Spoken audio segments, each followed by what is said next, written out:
Hi అండి అందరికీ. మనం ఈరోజు చాలా సింపుల్గా ఉండే చిన్న ముగ్గుని నేర్చుకుందాము.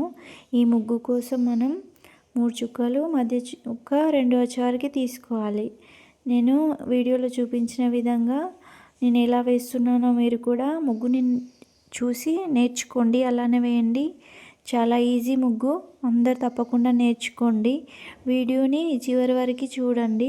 వీడియో లాస్ట్లో ముగ్గు అయిపోయిన తర్వాత మీకు సైడ్ ముగ్గుని నేర్పిస్తాను. సైడ్ ముగ్గు కూడా చూడండి. ముగ్గు నచ్చితే ప్లీజ్ లైక్ చేయండి ఫ్రెండ్స్, అలాగే కామెంట్ చేయండి.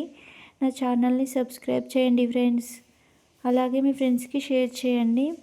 ప్లీజ్ తప్పకుండా వీడియోని పూర్తిగా చూడండి ఫ్రెండ్స్, బాగుంటుంది ముగ్గు. సైడ్ ముగ్గుని నేర్చుకోండి. Thank you friends.